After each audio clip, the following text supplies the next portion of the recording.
Yeah, everyone be weird. So, TJ, thanks for joining us, man. I know this happened kind of quickly. I feel like I hit you up like last week, That's maybe. all good, dude. No worries, We man. appreciate you taking the time. We've been going down like the 20th anniversary. I guess like all these Fire albums all happened at like the same time. So this is cool. And you know, you obviously probably don't remember me, but we met years ago in Delaware. You guys played at the Harmony Grange. And I think you and I were having a conversation, and correct me if I'm wrong, but I said something like, well, like, what happens if the band doesn't make it? And you're like, well, like, I come from a family of like carpenters. Was that you? And you're like, I'll probably just do that. Um, my family isn't carpenters, but like, depending on when it was, if it was around like 2007, Yeah.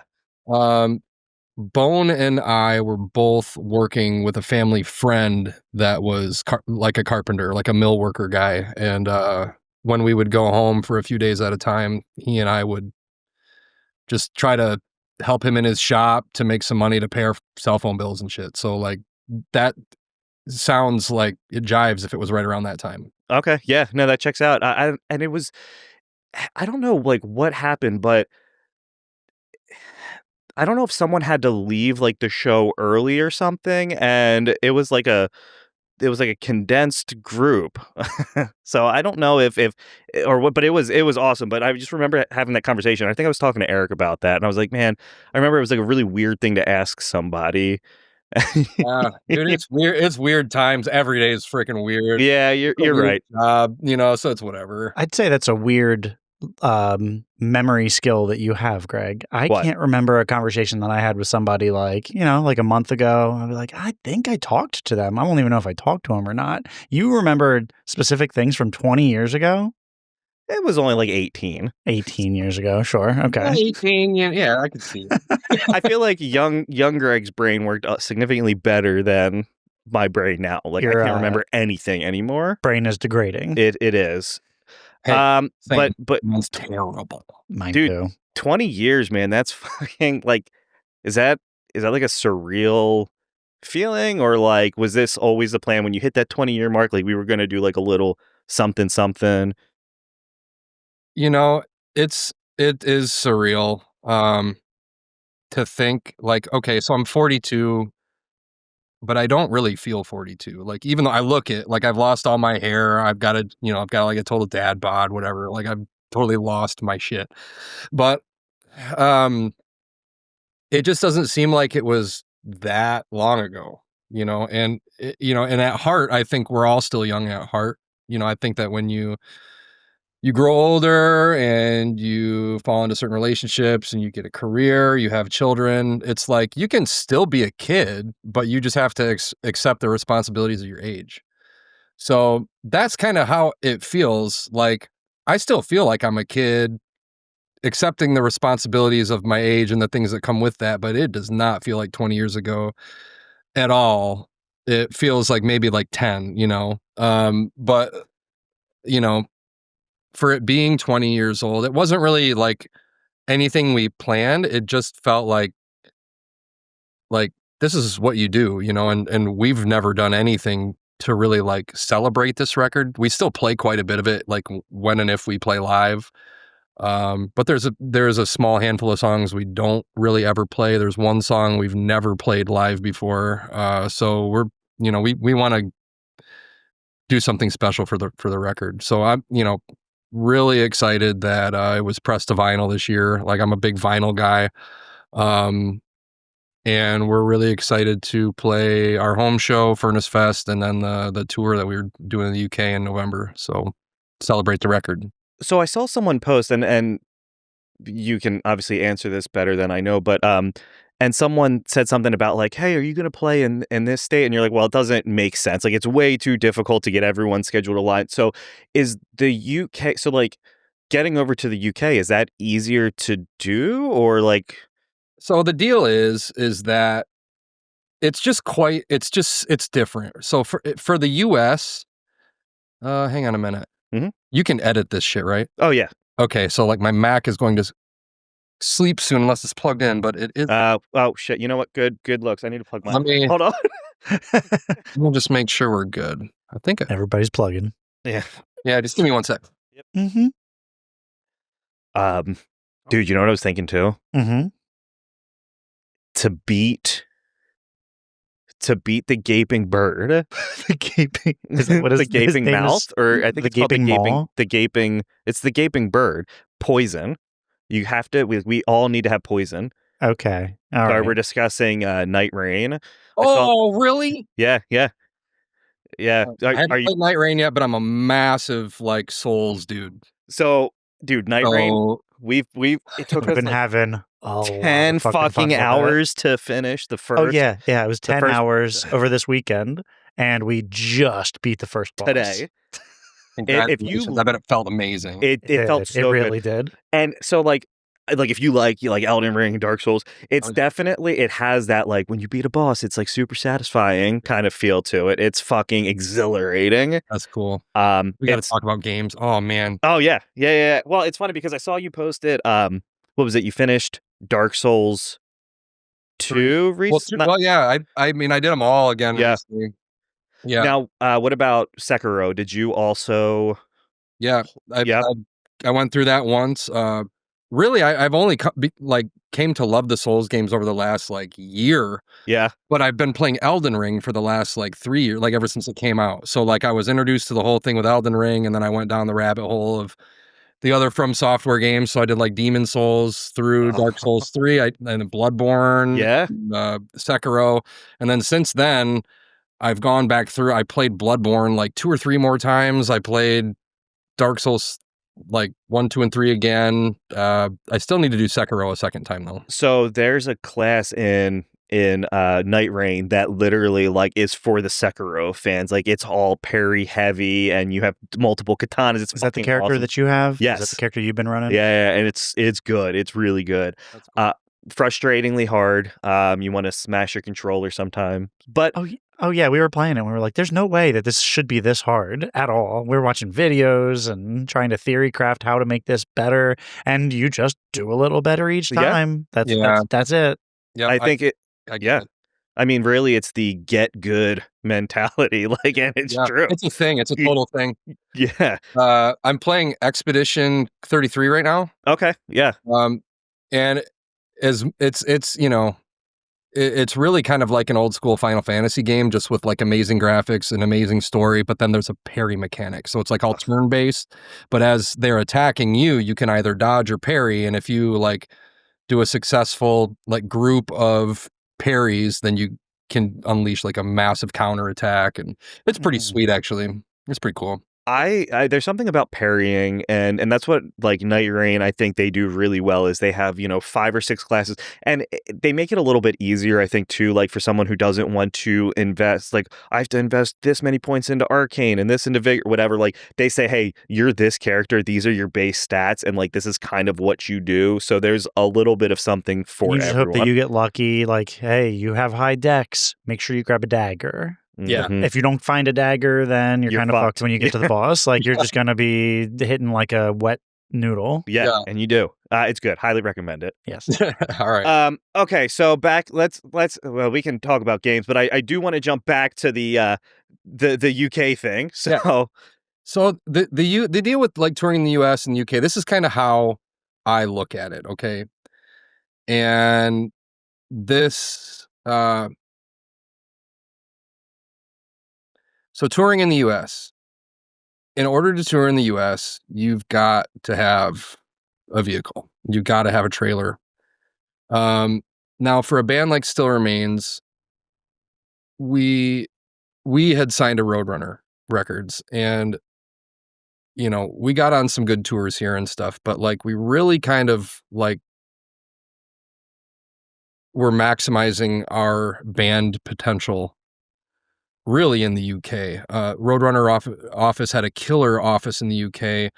They were able to get us on way better tours abroad than we were able to get on at home. And so the deal with it being, in the US is like we would need to buy a van and trailer or rent something, and the drives are so fucking long here You know, you can go in between 4 and 8 and 12 and 15 hours, sometimes between cities.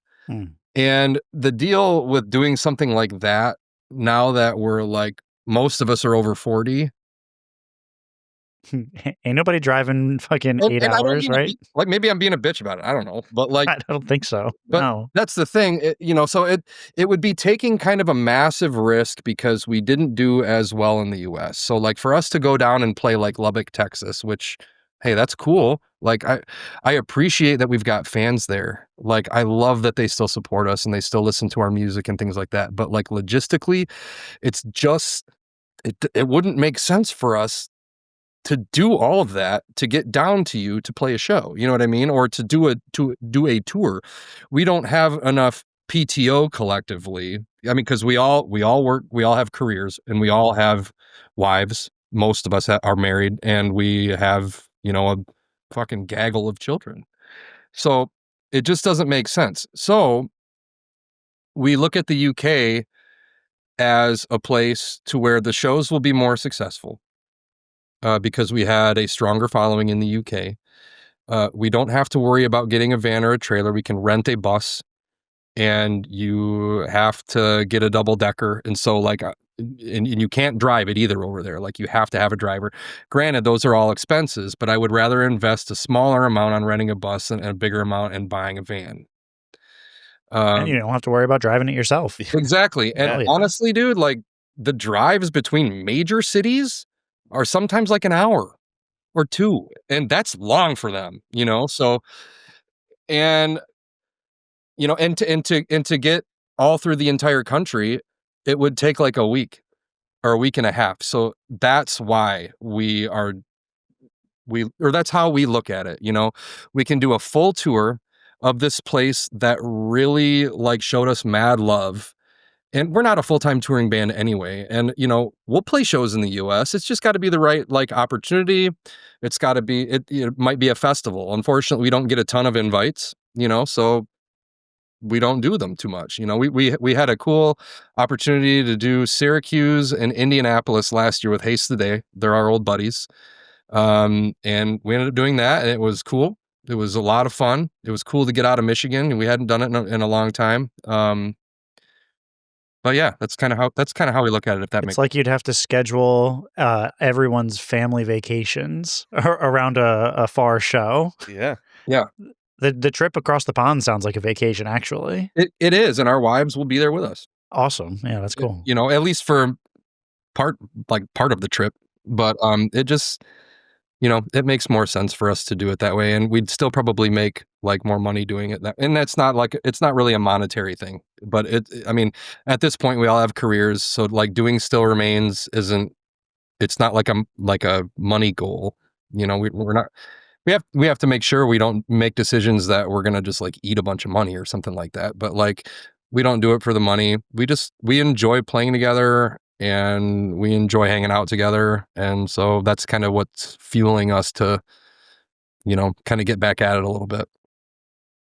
So, you know, it's funny, like, after, you know, we talked to bands that, like, I grew up listening to, it's funny because that's, like, I feel like the same for a lot of people. Like, hey, we're all adults now, like, we have real lives that we all, you know, but, you know, go back 20 years ago, was touring shit then too? And like, you know, going to see people was like, oh, this is awesome, you guys are rock stars, you're living the dream. But like, I'm hearing that it really like was not all that great. Thanks, I'm gonna go eat my Slim Jim dinner in the van. Yeah, right. It's not glamorous at all. I mean, there's great things about it. You know, I think it's a great learning experience, especially if you're a younger musician. You know, get in the van, go. I mean, you're not going to get another shot at it. You know, with the odds the way they are. That's the time to do it. So just do it. Get it out of your system. And hell, if you end up really like becoming successful at it, then yes, then do it, you know? And if you figure out it's not for you, I mean, there's tons of things. If you want to stay in the music industry, there's tons of other things you can do. You can get in recording, you can work for a label, you can market, you can do social stuff for a band, you can do merch, and you know, you can do all sorts of stuff.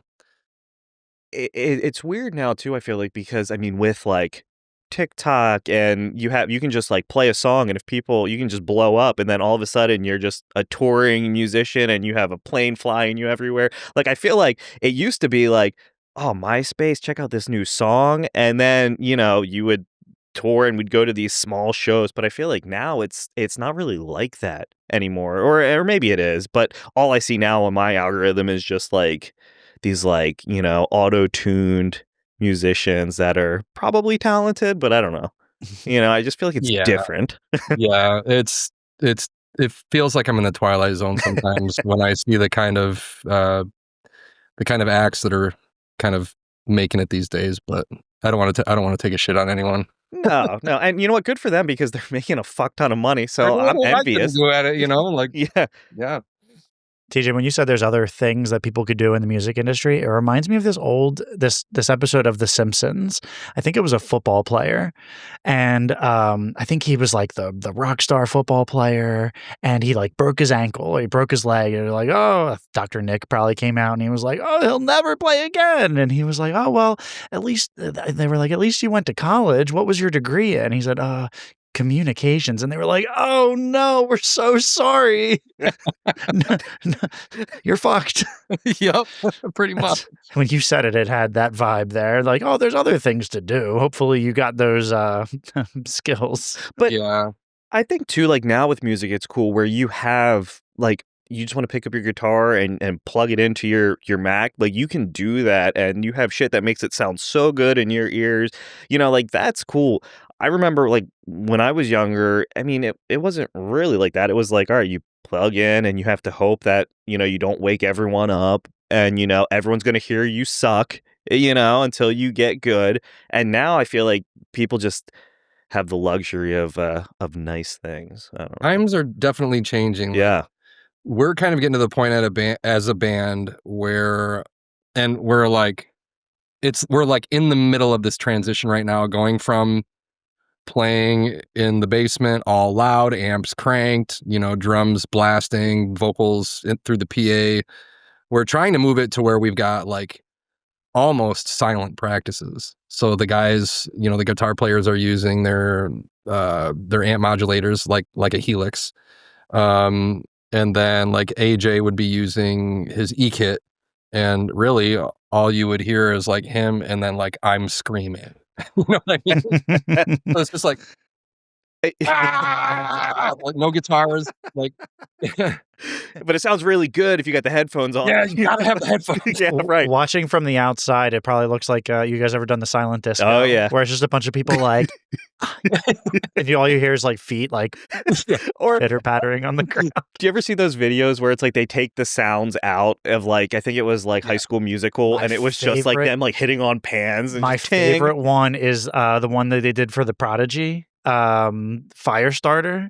It's so fun. He's in like the sewers, and you can hear his sneakers like yeah, like that's funny.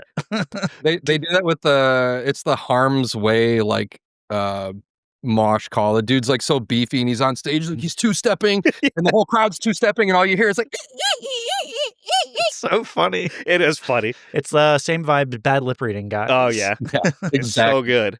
Yeah. I've been asking everyone this, when you guys play live, are you using those modulators, or do you lug your amps and everything when you go to shows?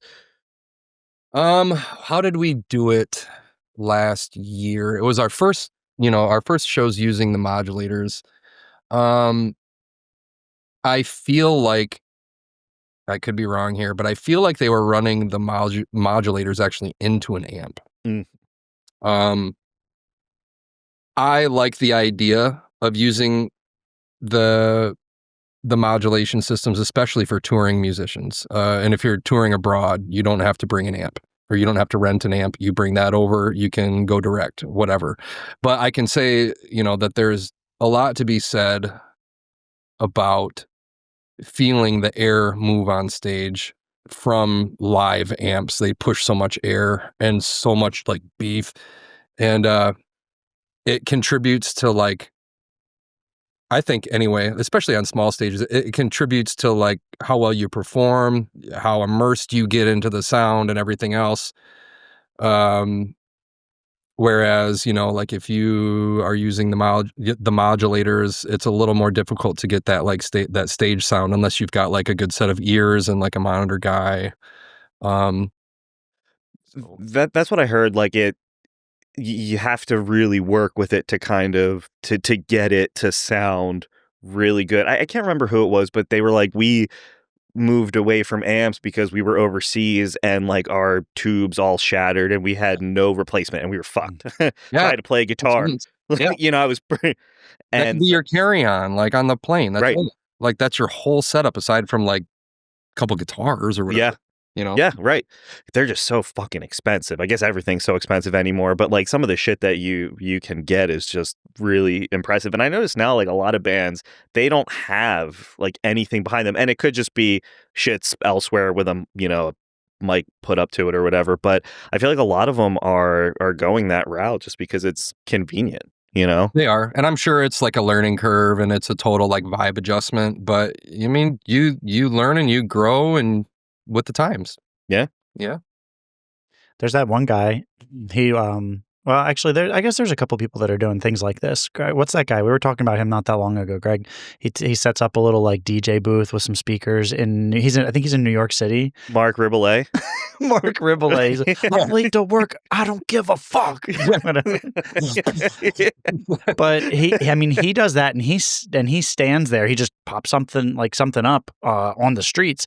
And there's another guy, and I don't know this guy's name. I follow him on TikTok probably, and he wears it around his neck, and it's like a tray, and he has like a piano and then some like music mixing things, not piano, keyboard, I guess.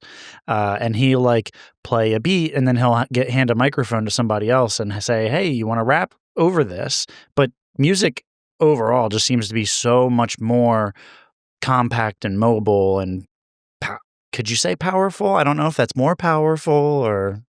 I think music, and I don't know if this is what you're getting at, but like music these days really does cater to our like our dopamine fixation. Like music is just becoming 15-second clips on TikTok. Sure is. You need that to keep your attention for 15 seconds, and then you're on to the next song. You know what I mean? So some of that really, like Mark, with his setup and everything, that really plays into that. Granted, he doesn't have short songs, but like he's got something different that is really marketable on a platform like that, to where you're just skimming through fast video, quick videos, and one laugh after the next. So all of a sudden you're downloading all this shit, and I'm a slut for a DJ mix. That's what I was going to say. Give me like a bunch of not a bunch of I see full albums like Dylan Francis did one. It was like a Moombaton type album, but it was like continuous mix, and each song was only 45 seconds to a minute. But I find myself, oh God, I wish that song was longer. And I'm certain if you go to one of the shows, he'll play that longer, but it gives you that like, damn, he didn't drill that in. Because I'm a guy, I'll listen to a whole album 100 times. I kill it every single time, and I don't know if that would take more because the songs are so short. I don't know. Like so Jenna wants to go see, my wife, TJ wants to go see the Jonas Brothers. I think they're playing in Philly with the All American Rejects and Boys Like Girls, right?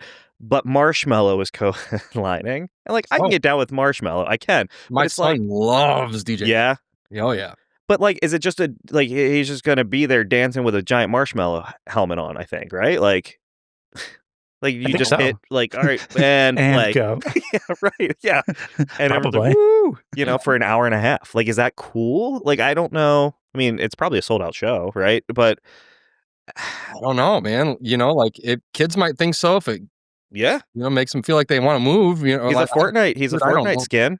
So that's how you know you made it. God damn it, my son. Every time he sees like Darth Vader, he's like, "Oh, he's from Fortnite."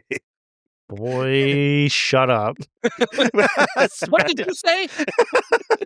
But everyone's from Fortnite now. Yep. Like, I mean, literally. And it's so, I find it really ironic. Metallica, I don't think they'll ever listen to this, but like, fuck, they had a whole battle pass, and They did. were they not leading like the whole Napster movement and talking about like not selling out? And it's just They sure were. Granted, if Fortnite came to me and they were like, "Hey, we'll give you 20 million," yep, okay, where do I sign? The Daddies, you mean the Daddies, the podcast? Yeah, if season? we get a season pass, yes, yeah, right, Sure. But yeah, like they had their own battle pass, and it's crazy. I don't know. I just times are definitely changing, and I'm to go back kind of to like the DJing, even dubstep. Look at Sonny Moore. I mean, he was smart.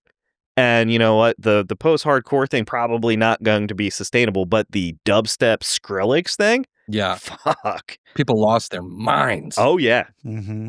but it's funny because like people are like, "Hey, do you know who Skrillex is?" And it's like, come on, man, like like Sonny Moore and From First to Last, like they were like, if you were into scene, anything, like that was the band. So I talked to a Gen Z kid recently, and I said, "Oh, Skrillex just put out a new album," and they said, "Ew, Skrillex? Ugh." Oh no! So I'll tell you what, it's not forever. It's not forever because that's like my shit, but it's definitely not like gonna be my kids' shit. I mean, they like some songs, but for the kids and my kids are like 9 and 10. So they don't like, it's not cool, but there's kids out there that are like, it would not be cool for you to enjoy Skrillex. Yeah. I don't know. Did I tell you, by the way, Greg? We were talking about shows. Guess who I'm seeing on Saturday? Who? Halsey. Really? Yeah, wasn't my choice to go. It was. I'm not a huge Halsey fan, but I'm interested to see what the show's like. I love, like, I don't even care if I don't like love who I'm seeing. I just like live music. And it's just fun. And I'm sure she's going to be good. $18 beers. Oh yeah, those they taste the best. In the guitar, or is that the margarita that's normally the margarita's in the guitar? Yep. Damn. Okay, so Of Love and Lunacy though. So I think I first heard Still Remains on MySpace, and I think the music video for The Worst Is Yet to Come, like, was on my MySpace feed, like, all the time. And that was at a point where, like, you could only get certain songs from, like, the band's profile, so you had to find someone else who uploaded the song on their profile and put it on your profile. But I never had, like, because at that point, like, Apple Music wasn't a thing, so you had to buy the album, and I never had money to go out and buy albums. So I never actually really got to listen to it until, I don't know, maybe 5-10 years ago. But that album and The Serpent, right? Is still like on repeat on my Apple playlist. And then you had another one that came out after that, right? In 2013, 2014? 2013, yeah. And was that the last one? Yep. Yeah. Yeah, so like we broke up in 2008, and then we were like, in 2011 we were like, hey, let's not be broken up and we'll just continue to write, and we don't have to tour. Like we can still be a band. Let's just make music and just play whenever we want to. We don't have to do it like that. So we ended up making 2 songs, and we released them, and everybody kind of went apeshit. A song called Reading Lips and a song called Checkmate. And then we decided, well, hey, we got such a great response on this. This was super fun. Let's just do another record. So then we did just independently. We didn't have any marketing or anything. We just wrote a record and threw it online. Released it. I mean, we did the crowdfunding thing too. It went really well, and we love the record. It turned out really great. Ceasing to Breathe. So a lot of people don't even really know about that record because we didn't have a label or anything. But it's out there. You should definitely scope it out. Yeah, so how does that work? So you were on Roadrunner, right? And then when you guys like broke up, were you still signed under them or no? Basically, when we were in the process of breaking up, we had our contract already secured with Roadrunner for future albums, and we just said, hey, like, we get along with everybody really well there. We had great relationships. We just basically wrote them a letter and said, we're calling it a day. Why don't we kind of have an agreement? Like, you let us out of our contract because maybe we're not really what you need right now. And, you guys aren't really what we need right now either. And they were just like, yeah, all right, you guys are cool. I think that they appreciated it. And, we had a good working relationship together. So we kind of just went our separate ways, and that was it. So, we're lucky to be in the position we are, to be able to write and put out music whenever we want to. We just don't take advantage of it as much as we probably should. So I never really thought about the breaking up part being like with a record label. You hear the band's breaking up. Oh, it's the members of the band, right? Like, oh, for whatever reason. It doesn't even need to be beef or anything like that. But I've never thought about the breakup with a record label. Well, before. You hear like horror stories about like having to like put, well, no, you owe us X amount of albums, or what? Do you have to buy yourself out essentially? Like, is that how, if you don't have that rapport? A lot of bands do, I'm sure we did not, they were generous enough to just say, hey, yeah, let's call it a day. Let's just go our separate ways. Well, and I also heard something, and I don't know how true this is, but like the record, like some record labels will like give you like, all right, here's $1.5 million, but we're going to recoup our money, and then you can get X amount of dollars or X amount of pennies or whatever it is per song. So like they essentially own you in some of those contracts, right? Like, yeah, they give you an advance, and they basically say, we're going to put this much money toward the record. We're going to fly you guys out to wherever you're going to be for the next 3 months, and you're going to spend it there recording, and we're paying for your lodging, and we're paying for your food, and we're paying for everything. Now we're going to do a music video for you, and we're going to market it, and we're going to give you tour support so you can hop on all these tours and blah, blah, blah, blah, blah. And so, yeah, like you need to sell records to try to recoup the money that they spent on you. And once you recoup that money, then you're making more, but you're not going to make that money back unless you're getting on solid tours, unless you're getting in front of people constantly, unless you're like viral, or, unless you're the next thing. So it can be really difficult for a lot of bands. Yeah, I always hear like the smaller shows. It's like, well, hopefully we just get enough money to get gas to get to the next place and maybe something to eat. Yeah. And so like that's true, I guess, for those like smaller shows. That's fucking rough, man. But the industry is so different now, because so many bands like produce their own shit. And labels work with a lot of like younger producers who don't require as much money, blah, blah, blah. Like they can put you up in their parents' house. You don't have to be in like a nice hotel. Their studio isn't like a big freaking studio. You're literally just sitting with an engineer in front of a laptop, and you're whatever, and you can still make like an insane sounding record that way. So it's massively different times. I mean, but I will say, How Still Remains does things is one way, and I respect it, and it is what it is. But I'm like a sucker at heart for live drums, live amps, real guitar pedals, pushing that air through those amps, voice cracks, flubby notes, feedback, like all of those things that really give a song like its personality, or like little quirks of its personality, or bring it to life in different ways. A lot of that stuff gets sucked out of records, especially in the metalcore genre, because everything's just so perfect. Everything's got to, the drums got to be perfect. The guitar harmonies have to be perfect. The vocal harmonies have to be perfect. Everything's got to be right on beat.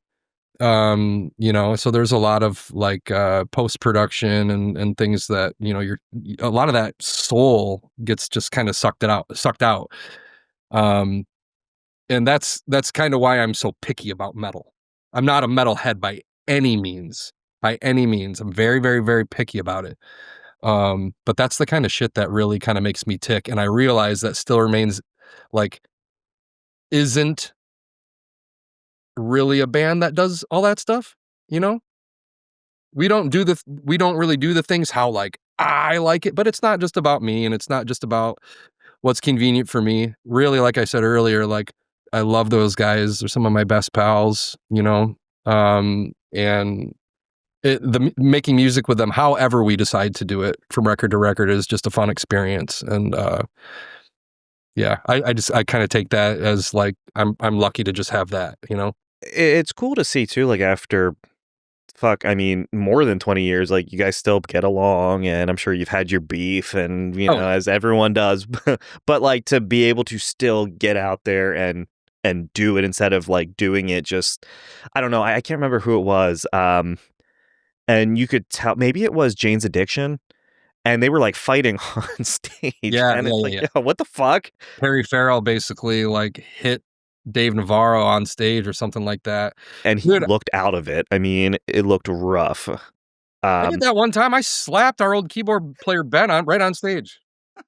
He spit a bunch of water in my face, and I was in a terrible mood. I turned around, just slapped. Wow. Like, I don't know if I should be telling that story or not. Now, did the show go on after that, or was that? Yeah, it kept going. I think there was like the stage was so saturated with fog. I don't know if anybody caught it. Like it was so not like Will Smith slapping Chris Rock. It wasn't. No. It wasn't like that. Not a showstopper. No, but I admit like that was terrible of me to do. Like. But we've all been there though. Yeah. Somebody do something like that on a bad day. Oh yeah, if it gets on your nerves enough, you're gonna snap. Yeah. Especially people that you're spending that much time with all the fucking time, for sure. That's the person you're likely to do it to the most. You back a dog into a corner and you keep provoking it, he's gonna frickin' bite you.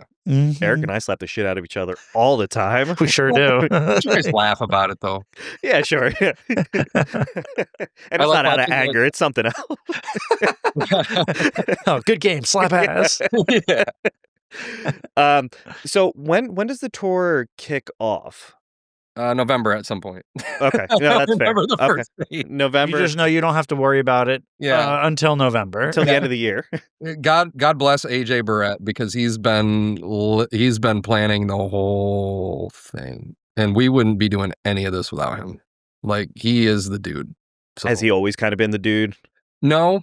No. But he was the last time we did this. Like, we went to the UK and like I think it was 2019.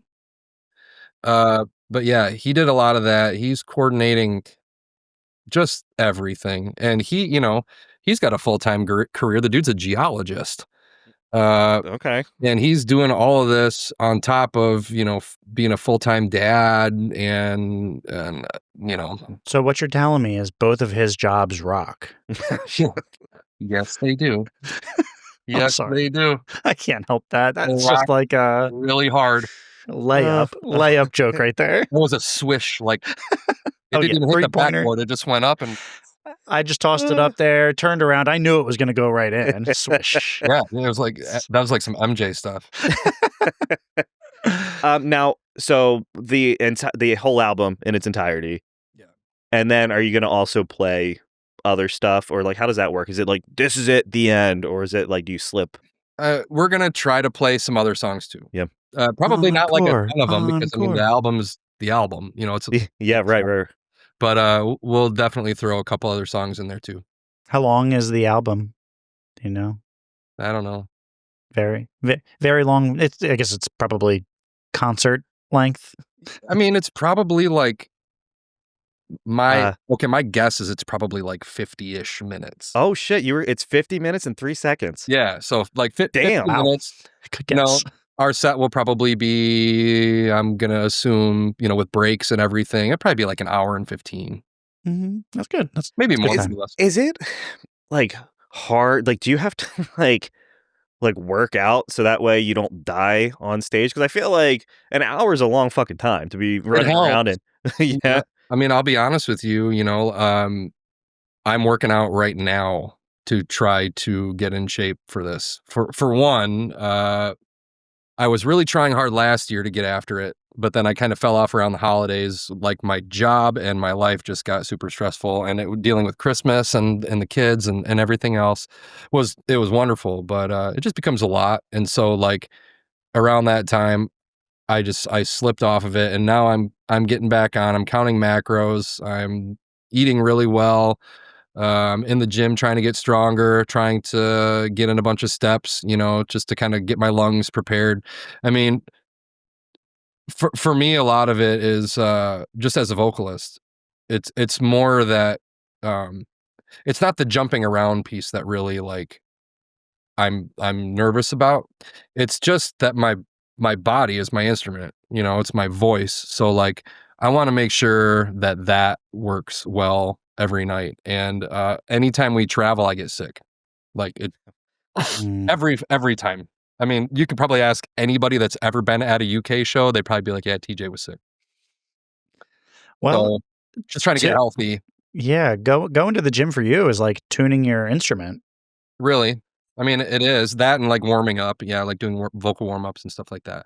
But it helps that I've got other projects that I'm kind of working on musically, vocally to kind of keep my voice going and things like that. My band Glassfield has been playing a lot of shows over the last few months. And so that kind of keeps my voice going. You know, Still Remains hasn't really even started practicing yet for these shows coming up. It's going to start probably in the next couple weeks.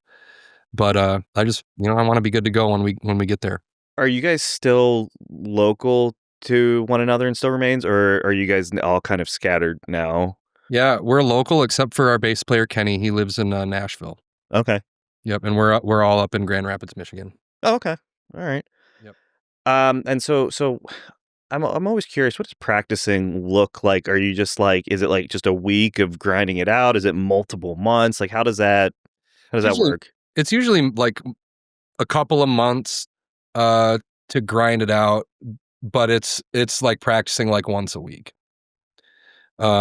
Just because you got kids in sports, you know, all on different nights of the week, and you know, family plans and this or that, you know, other things going on, work stuff. Just set a firm, hey guys, Wednesday night is for the boys. Band practice. Yeah. It's like old school local band days. Like, yeah, you know, Thursday nights or Tuesday nights, let's show up at Teja's house at 5:30, and then we'll go till 8, and yeah, that's it.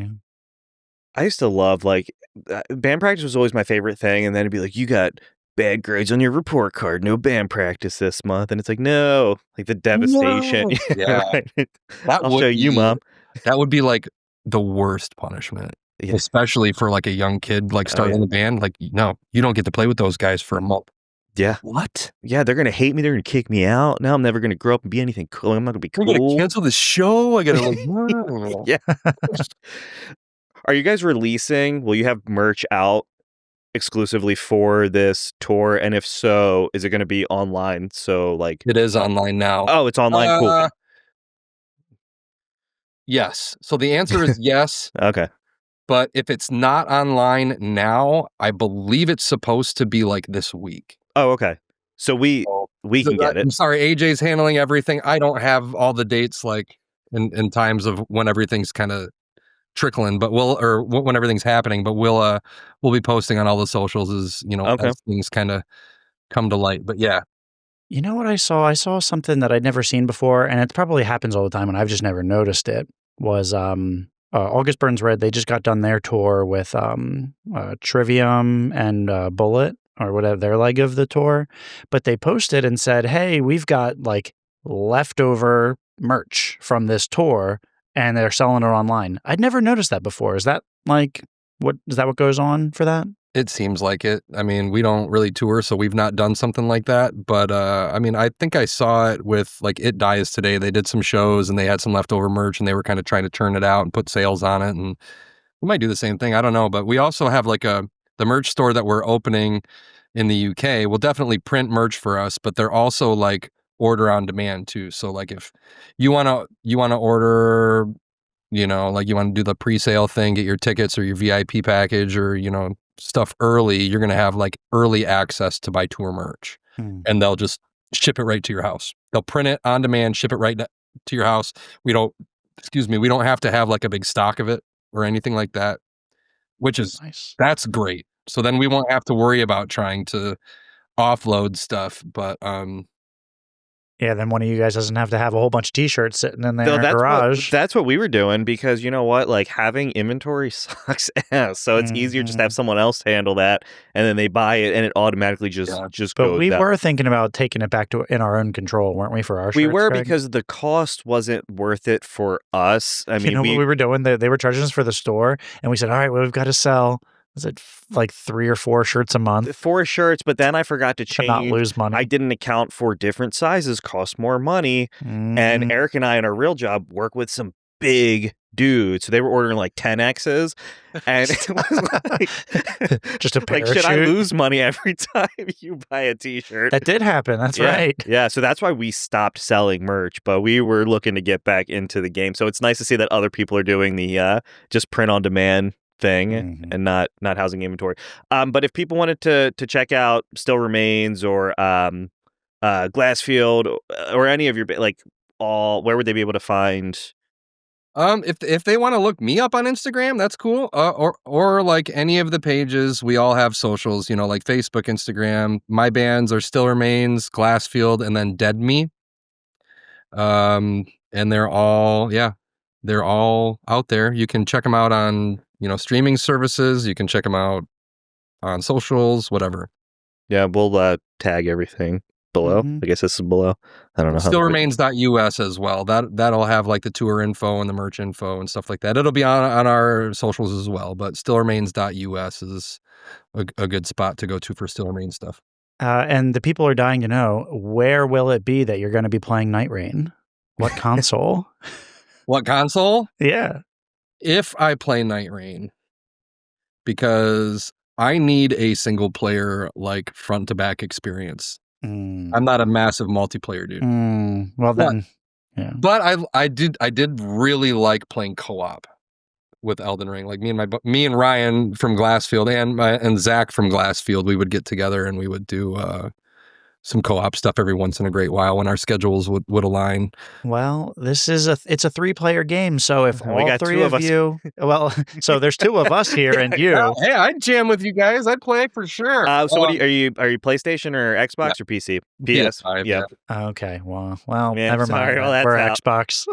All right, cool. I'll just find some other friends. Yeah, right. Well, but it's funny that you guys. Yeah, that's it. That's actually all we really wanted. So pussyfooting around for 47 minutes just to get at that. No, but it's funny because they just released a patch today. I guess the single player was so fucking difficult where they had to say, all right, let's make it a little bit easier because it's meant for 3 people, but when one person was playing, it was still meant for 3 people. So like the enemies still were scaled, like they were scaled down a little bit, but they were still fucking hard as dick. Yeah. So they released 2 patches and the game came out on Friday, and another one's coming out later this week. So there's some love coming if you're interested in playing single player. And there's a little bit of story. Although we were going through it today, Greg said they don't need to fucking put a story in this game. Come on. That game does not need a story. It takes place in an alternate universe that is running like parallel to Elden Ring. Yeah, that's really dumb. Yeah.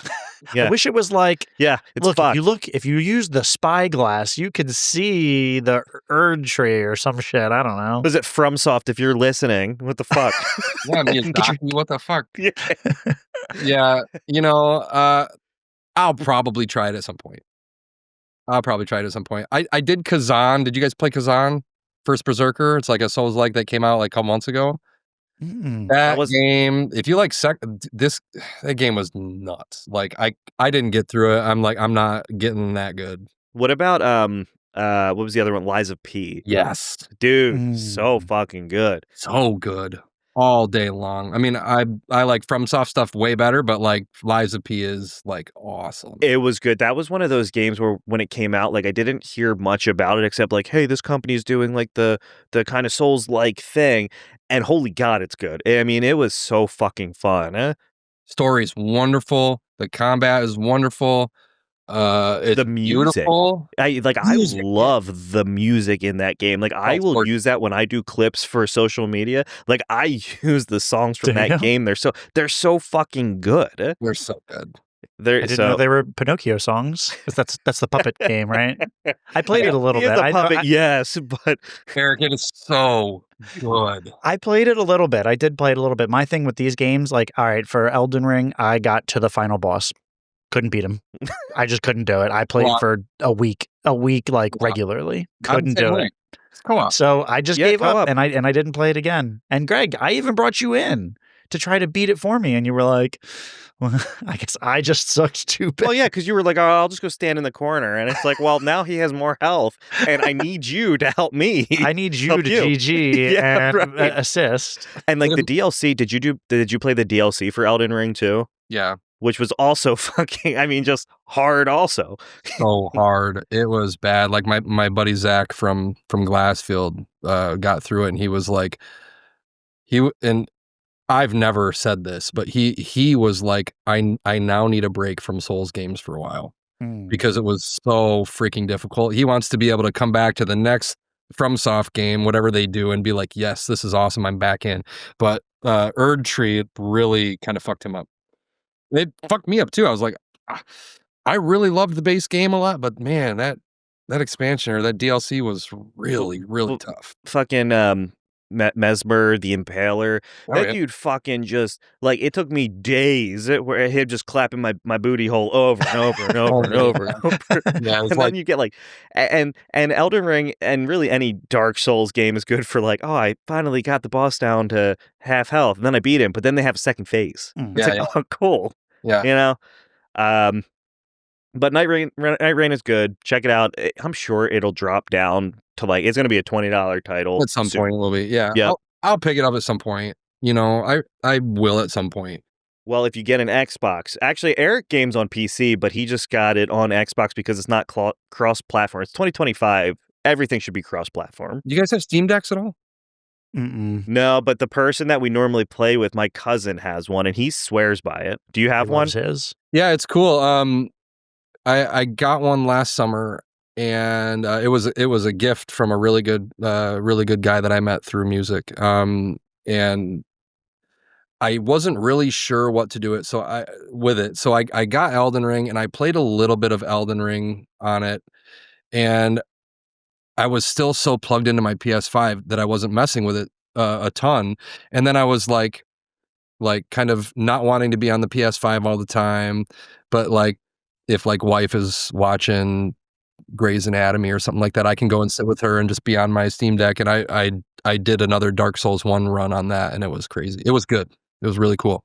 What about Hades? Did you ever get into that? You would probably dig Hades, and apparently that plays really well on the Steam Deck. That's what I heard. Ryan from Glassfield, our guitar player, is really amazing. Yeah. And that's one of those like really stylish, it's pretty. Beautiful. It's like the cell shaded, but like the gameplay is awesome. The story's awesome. We were addicted to that for a while. That was my shit. That was a ton of fun. Yeah. Yeah, I need to check that out. Here's a controversial question. Did you guys play like the Last of Us games at all? Yes. Mm-hmm. I only played the first one. I played them both. So The Last of Us 2 is probably my favorite video game of all time. That's fair. It was like, to me, what they did with the story and like even the shit that everybody says is woke about the game, I love it. I think it's wonderful. It's incredible. Did you watch the TV show? Yeah. Okay, I just caught up like last week. Yeah, I watched it. So me not having played the second game, I knew the early spoiler for season 2 of the game 2.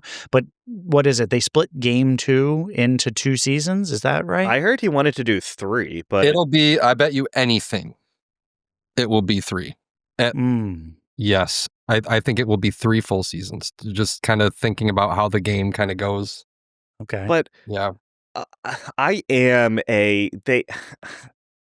love The Last of Us, I do, but I do think that the individual playing Abby may have been a better Ellie. Oh yeah. Right? Like it's like a spitting image of her. So the whole thing, it's so controversial. Yeah. Oh yeah. Mm-hmm. I'll give you my thoughts. I'm not so I think Bella Ramsey is a beautiful soul, and I think that she's a very good actor. Now, I don't know what the script is that they gave her, but the character that she is playing on this show, it doesn't really align well with the character in the game. And I don't know if that's her fault. I'm not going to accuse her. I'm not going to beat her up. A lot of people get on her for the way she looks and whatever. Like, I've seen all the memes. I've seen some funny memes. There's a lot of memes. They're mean, but they're... Yeah, but I admit, some of them, yeah, they're funny, but God, like, she doesn't deserve any. Yeah. No. There's a lot. I hate people taking out their anger for whatever reason on the actors. Yeah. Star Wars gets it a lot. Oh, yeah.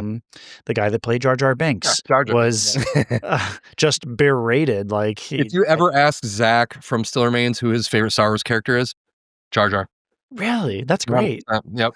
But you know, it's weird too, because it's like, all right, so you bust your ass to get a role, and then you get it, and then like you do your best, but then the world just rips you apart. Like for her, like going into that, it's like, what? You know what I mean? Of course I'll play Ellie. Yeah, right. Fuck yeah, absolutely. Who wouldn't take that role? And like, yeah, I do think that the individual playing Abby like looks more like Ellie. Like she does. I think she auditioned to play Ellie. Yeah, right. No? And I loved her character in Justified. I used to love Justified, and she was a big part of that too. But I also didn't even know how I felt about Pedro Pascal, like as Joel. You know, like he's just in everything. Yeah, he's in everything. I mean, I thought he did a pretty good job. Yeah. You know, like the deal is that I have such a warm spot in my heart for that game. Like, the show is never going to live up to the game. And I don't mean to be a purist. I'm going to follow the show. I'm going to watch it. Even if like certain things bug me, I'm going to follow it because I support Naughty Dog. I think Neil Druckmann's a genius. I loved the Uncharted series. I love The Last of Us. I know I'm going to love the Heretic Prophet thing when it comes out. I don't know what that is. The Heretic Prophet? Yeah, it's called Intergalactic The Heretic Prophet. It's the new game that Naughty Dog's working on right now. So looks cool. Looks really cool. And like you were like, Uncharted was fucking fantastic. I mean, holy shit. Caitlin Driver's in the epilogue to Game 4. Do you know that? She's Nathan Drake's daughter. Really? Yeah, that's Caitlin Driver. Okay, so I don't know. Like, the only Uncharted I didn't play the DLC spinoff of 4. Like, I played 1 through 4, but then I didn't play that separate game. Yeah, I know what you're talking about. Where you were the two ladies. Yep. Mm-hmm. Yep. No, I've got that one. It was pretty good. Yeah. Yeah, it's not as good, nearly as good as not as filled as the other ones, you know. Well, there's just something about Nathan Drake and so, now, did you watch the Uncharted movie with Tom Holland and Marky Mark? I didn't see it. I didn't. I love Naughty Dog, but I don't know if they're making the best choices with I feel like with that one, it was like, hey, how can we make money? You know, like let's get Tom Holland. Like I love Tom Holland, and I can get down with some Marky Mark, but and it was really long too. It was like 3 hours long, and sometimes movies don't need to be that long. But apparently they're doing a sequel, so okay, must have made money. It made money. Sony, made their money off of it. I mean, it's smart business moves, really. But I think fans of these games are just going to kind of be on the fence with some of this stuff, you know? But it is what it is.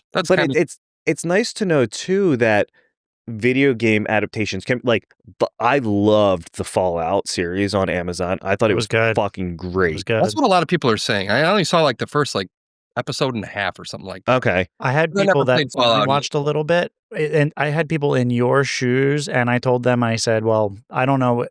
I had people with both ways. I said, if you didn't get the references that they were making, it wasn't like, it didn't detract. Like, Nuka-Cola, what's that? Like, you didn't have to know what Nuka-Cola was. But I also had people that had never played the game, and they said, oh, it was such a good, entertaining show. What's the guy's name? The actor. Like the guy, he's Walton Goggins. Walton Goggins. He's in everything now too. Oh, Walton Goggins is in everything. He's fantastic. I love him. Mm-hmm. He's so good. But the Fallout game was really one of those games where it was true to the fucking game. Like everything was so, I don't want to say spot on, but like they just did everything. It was faithful. Right. It was. And you know what I also really liked? The Twisted Metal series. It was fun. It was fun. I only watched a couple episodes, but it was very fun. That was a fun. But I played Twisted Metal 2 when I was a kid. I played the living shit out of that game. Dude, the show and like so Sweet Tooth. Yeah. Who is it? Will Arnett is voicing him, but I don't know who the wrestler is that plays him. So Okay. it's like Oh my God, wait, was that Will Arnett voicing him? Yeah. Oh yeah, my and God. like he's just so over the top, and it's hilarious. Like that show was fuck. I also really like Anthony Mackie. Like it was just a really good show. So they can do it right. It's just sometimes it's questionable. Apparently, BioShock is getting something on Netflix. I saw. Yeah. Did you see the Elden Ring A24 thing? I did. So okay. Do tell. I don't know. I don't know what this is. I know A24 makes like horror movies. Is this a horror movie? Well, because isn't Elden Ring is kind of horror themed. Mm-hmm. It's so scary. It's so fucking spooky. And there's story behind Elden Ring, and there's lore. And if you go into the subreddit and get it wrong, you will get annihilated. Yeah. By Neckbeard Timmy 22, he will he will tell you off. But yeah, I'm. Did you say Neckbeard Timmy 22? Oh man, I'm gonna write that down. Hang on. My new username. Yeah, right. Actually, that's Greg's gamer tag on Xbox, and also that's my Reddit handle. So, it's you. Yeah, you're the lore. You're the lore Nazi. No, I can't. Like Elden Ring's awesome, but I have to look shit up half the time because I'm like, I must have missed that part about Melania's backstory in this part of time, Yeah. But someone knows it, and people were bitching because in Night Rain it's what is it, Limfeld instead of Limgrave? Yeah. And like so that's what they're doing, and they mentioned the the lands between, but like that's really it. But I think a movie could be interesting. It'll probably, I don't want to say it won't be good, but it'll be good. It makes me wonder what they're doing. Like they could do its own kind of like off story in that world that we don't know anything about. They could do the whole thing where I can't remember the different like factions in the game off the top of my head, but when those guys like backstab Godric, in the night or whatever. Sure, yeah. They could do that whole thing leading up to the fracture or whatever the war is that started between all of the gods and stuff. Sprinkle in some big birds, some big wormy guys, fire monks. I saw something and it was like, I hope it's just Let Me Solo her just fucking naked the whole time rolling around. I played with Let Me Solo her once. Did you? Twice, actually, yeah. Did you let him solo her? Yeah. Nice. That's what you do. You don't have to fight that bitch. Or what's the other one? Let Me Solo Me. He just seppuku. He just does until he dies. Oh man, it was crazy though. Like, just let him go, and he just goes. And he naked, right? Just with a pot, with a little like a cloth and a pot on his head. Yeah. Like in multiplayer, if I'm like sitting there just doing PvP, I know I'm about to die if someone rolls up naked with a pot on their head. I know I'm fucked. Right. Or if they're green with weird ears and like no nose, you know what I mean? Yep. Massive lips. Yeah, I'm fucked. They just want, like, I go to attack, completely whiff it, and then I'm dead before I even know. Or Greg, have you ever run into the guy Esbady? Esbady. So if you go to TikTok or YouTube, this dude Esbady, we've been trying to get him on the fucking show. He is incredible, and like he breaks down his invasions, and like, all right, well, now I'm going to switch to this weapon, and this is where and it's just like this dude. Oh, he's got like 17 spears, and each of them have a different Ash of War. And so that way it throws off who, like, I use two weapons, right? I like my curved swords and, maybe a katana, whatever. Like, that's my build. Yeah. But like this dude will fucking delete you with everything. Check him out because I think you would find his shit. He's an interesting character, but I think you would find his videos fascinating. All right. That's cool. We're trying to get him on, but if you can find a way to get in touch with Esbady, he didn't hit me back on Reddit. Greg will make a clip about this, and I'll tag him. Yup, you'll tag him. Yep. We're getting Esbady. I for a little while, a little over a year, I was kind of like an often appearing co-host on a podcast called Zanzizi. And it was kind of a history podcast, and we would go through video games. We'd go through movies. We'd talk about different bands. We'd talk about different historical events, different companies, all sorts of stuff. But it's all kind of based on history. And we wanted to do something and talk about like Souls games and like FromSoft and Souls-like. And I really, really, really wanted to get the guy from Fextra Life, the guy that oh my god, what's the voice? What's his name? Cowboy or whatever? Yeah. I really wanted to get him because he's got that voice, and he knows everything. He knows everything, and he does a really good job at explaining everything. Like, I'll watch his character. I spent, I think, 3 hours watching his character guides just for Night Rain, and I definitely watched one of his videos. Yeah, and like he just so. What is his relation to? Does he work for them, or is he just really big? I don't know, man. Here's the deal. Like, so his personal like YouTube channel has so many guides and walkthroughs, and he does live streaming all the time. So he's got this like massive following. And so then I only made the connection between him and Fextra Life because his voice is so recognizable. So like you watch the Fextra Life like explanation videos of different builds and all. I couldn't have made it through Elden Ring without all of that.